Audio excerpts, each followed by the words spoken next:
You haven't forgiven that person until you can look them in the eye. Pain is the result of my emotional reaction, so instead of reacting, you're responding to life. How to forgive yourself and others. If you're new to this channel, my name is Abhi Dugal and I help you create the life by design. In today's topic, we're talking about forgiveness.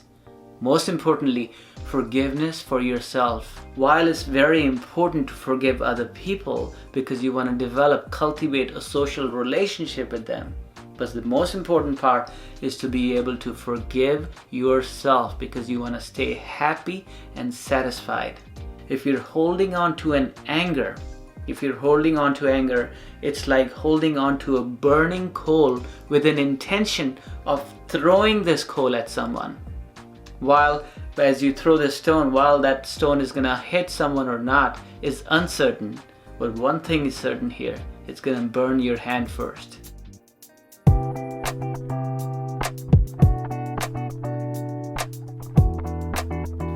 Now you must have heard that expression that forgive others not because others need forgiveness. Forgive others because you deserve peace. Now peace comes from freedom. So when we're talking about forgiveness, letting it go, we're really talking about freedom for ourselves. Freedom from all the grievances, all the hurts, all the painful negative emotions we hold towards each other.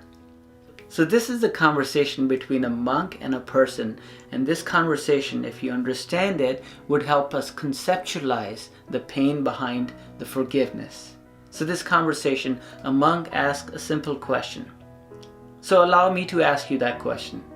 Let's say if somebody throws a stone at you and hits right in your forehead, and it leaves a mark and pain. Who are you mad at? And you'll obviously say, I'm mad at the person who threw the stone at me. And the monk says, why are you actually mad at the person and not the stone which actually caused the hurt?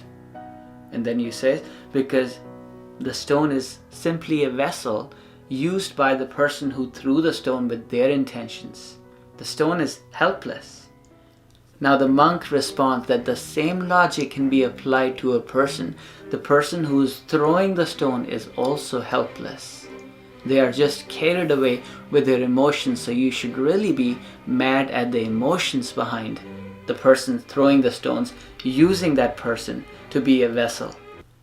And let me clarify, forgiveness doesn't really mean that you let anybody push your boundaries. It just means that you're taking away the emotional charge behind what happened. See, there are two memories. One is passive memory and one is active memory. Usually when we have an active memory, it has an emotional charge with it. If you remember something bad happened to you, you can feel your whole body chemistry changing right now if you visualize that event as if that event is happening to you right now. The cortisol levels go up, the dopamine levels go down, as if the event is happening in this moment. And the passive memory is when you remember that event, there is literally no emotional charge in the body. So in other words, passive memory is wisdom because you're able to learn from the experience of what happened. You're not really forgetting it, but you're not letting that memory trigger you physically into a reaction. So in other words, forgiveness is being able to take the emotional charge out of it and create every experience you had as wisdom and being able to learn from it. So you might say, all that sounds great in theory, but when it comes to implement, how do you actually bring forgiveness into your experience, not knowing it just intellectually? So I've created a 5-step guide. So it's a exercise, it's a work-along guide. So you want to take a journal and see if you can just work through these 5 steps and reach that level of forgiveness. So the first step is taking responsibility of your own emotions.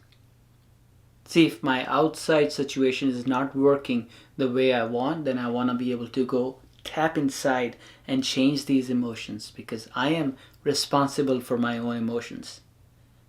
In other words, no one outside hurt me. My pain is the result of my emotional reaction which caused my physical reaction. So the first step is to be able to take responsibility. So as you bring your journal and start writing it down, you want to bring awareness to what happened. What was the situation? Who do you want to forgive? Bring the name of that person who is involved in the situation. It could be yourself, it could be somebody else. But again, we talked about taking the blame out from someone else and just making this objective. So you want to be able to put down that name and then forgive that person right now. Second one is bringing that emotion in your body and see if you can confront it. If you don't feel the emotions, it's gonna suppress it and it's gonna become a physical ailment in the body, and it's gonna express in all these different ways. So it's very important to be able to feel that emotion. So see if you can close your eyes and start visualizing on what happened. When this thing happened, how did you feel? And how do you feel now in your body? Physically, where do you feel this emotion in your body? Which body part do you feel this pain? See if you can really bring awareness to the body parts and see if you feel any tension, the contraction in the muscles, maybe your gut, your stomach. Feel that and allow this emotion to just pass through. Allow the emotion to do what it does instead of adding more fuel into it or trying to suppress it. See if you can allow it to pass through naturally. Now the third step to forgiveness is let go of the past. And that's where, my friends, the empathy comes into being. See, we always talk about letting go of the past when it comes to ourselves because we did the best we could. If we had done a mistake, then we say, all right, we did the best we could, and now it's just time to forget it and move on. So apply that logic to anybody who's involved in the situation. If this hurt in your mind was brought to you from somebody else, see if you can apply the same logic that they did the best they could from their point of view, from their awareness, and see if you can really let the charge and the emotion dissolve. But just about now, your mind might try to interfere in the situation and say, no, the things could have been differently. No, my friends, the things are the way they are. What happened was orchestrated by 13.8 billion years of life experience, the intelligence of the universe, and that cannot be wrong. What could be wrong is our interpretation that we cannot see that experience has come as an opportunity for us. We want the experience to be different. That's why we say, no, this is not right. This could have been different. And that's the expectations we are carrying for that. If you were in those shoes, you would have the same level of awareness, same growing up, same conditioning of the mind, and you would end up doing the same thing. See if you can empathize with that and let it go. The experience came to you through that person. Not to blame that person now. The experience came to you through that person. In other words, the universe used that person as a messenger to bring you this message. Now it's time for us to learn from this opportunity. See if you can stay in this space, this silence for 2 minutes. You can pause the video. Alright, let's go on to the fourth one. Conscious communication. Really non-violent communication. See, there's always going to be scenarios, situations in life when people are going to cross your boundaries. They're going to step on your boundaries and it's going to trigger those emotional response, strong emotional response. And how do you deal with that? How do you just react to whatever everybody's pushing your buttons, or do you consciously take a seat, lean back and say, this is what's going on and I want to be able to objectively process this experience and respond.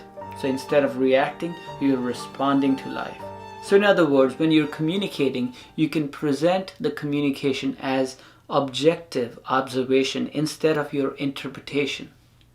Interpretation is your meaning, the meaning you gave it to the situation, and objective observation is what happened.